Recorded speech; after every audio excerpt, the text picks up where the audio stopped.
The meeting of the ECOWAS Parliament is underway in Accra to discuss the challenges of border crossing and opportunities for trade and finance for the regional bloc. The legislative body is expected to fashion out new strategies for sourcing funds needed to address the huge development financing gap facing economies in the region. The Economic Community of West African States was created by the Treaty of Lagos in May 1975 to promote economic trade, national cooperation and monetary union for the accelerated growth and development of member states.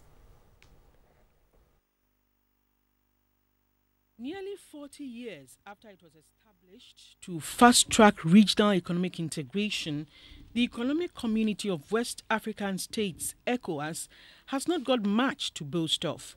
Available data shows that West Africa intra-regional exports is still as low as between 6 to 11% of total exports of the countries. About 90% of exports of ECOWAS countries are to Europe, Asia and other continents.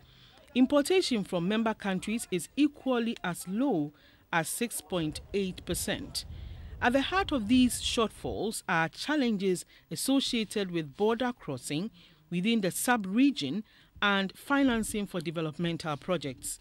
The Speaker of the ECOWAS Parliament, Mr. Ike Ekweremadu, also urged ECOWAS economies to wean themselves off aid dependency from developed countries. We must rise from the state of aid-dependent economies characterized by larger economic ties with our respective colonial masters and the already industrialized nations to ones that are on the path of meaningful homegrown economic renaissance and self-rediscovery. The global economy is a competitive environment. Any people who would rather depend on outsiders for their economic prosperity may have to wait longer than necessary under the rays of scorching economic realities. The controversy surrounding ECOWAS' position on the economic partnership agreement between Europe and ACP countries will also engage the attention of members during the two-day dialogue. I want to draw your attention to a couple of issues. What does it take for a manufacturing industry, let's say somebody who is processing tinned tomatoes, a very simple product, to manufacture in our sub-region? At least it requires sufficient volumes of throughput to be able to run that factory for 11 months in a year. What does it take to be able to have the agricultural production to support that?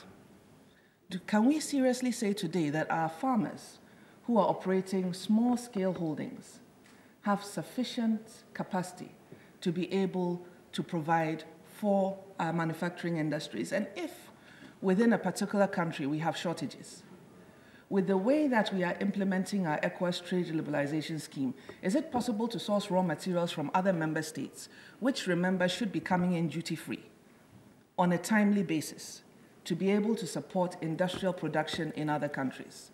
If you look at the state of our borders today, it is not. And that, perhaps, is one of the biggest challenges to our industrialization. And let us remember that whether we erect higher tariff barriers and we decide to erect these tariff walls that are protectionist in nature, when we don't take the corresponding steps to ensure that our economies become competitive, we will still be beaten by the lowest cost manufacturers in the world, who, even when you add our tariff duties to their products, will still be producing cheaper than we do within our sub-region. The first Deputy Speaker of the Parliament of Ghana, Ebo Batinodro, commended ECOWAS for ensuring a more effective policing of borders through the establishment of joint border posts within member states.